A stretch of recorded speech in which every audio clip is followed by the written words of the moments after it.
नमस्कार. विश्वजा आयुर्वेद संचलित आयुष स्वास्थ्य या क्लिनिकमध्ये आपलं स्वागत आहे.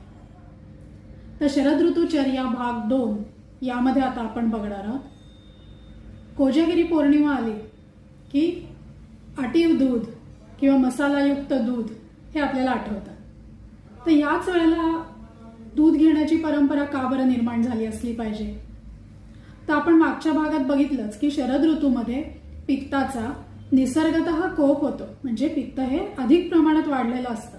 तर त्याचं शमन व्हावं म्हणून दूध घेण्याची ही प्रथा तिथे सुरू झालेली आहे.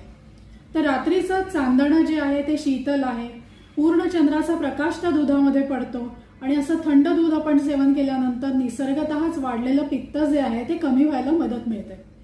त्यामुळे शरद ऋतूमध्ये थंड दुधाचं सेवन अवश्य करावं. भाज्यांमध्ये काय खावं?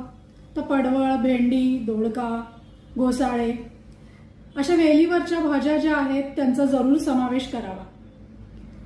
कंदमुळं फारशी खाऊ नयेत. नंतर मधुर रसात्मक औषधं किंवा आपण जे पदार्थ खाणार आहोत ते गोड, कषाय म्हणजे तुरट आणि काही प्रमाणात कडू अशा रसाचे असावेत. मग त्यामध्ये कारलं, तोंडली यासारखे भाज्या ज्या आहेत त्याही अधूनमधून खायला काही हरकत नाही. तुपाचं सेवन तर करावं, ते आपण मागच्या भागामध्येही बघितलेलं आहे. तसंच जसं विरेचन कर्म जे आहे ते आपण शरद ऋतूमध्ये करतो, त्याचप्रमाणे रक्तमोक्षण हे पण शरद ऋतूमध्ये केलं जातं.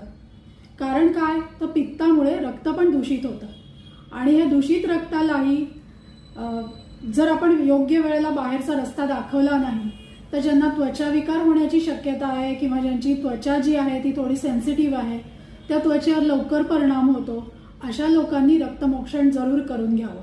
रक्तमोक्षण जे आहे तर ते निडलद्वारे ब्लड लेटिंग पण केलं जातं किंवा जळू लावून पण केलं जातं. जळू लावून केलेलं हे जास्तच आम्ही प्रिफर करतो.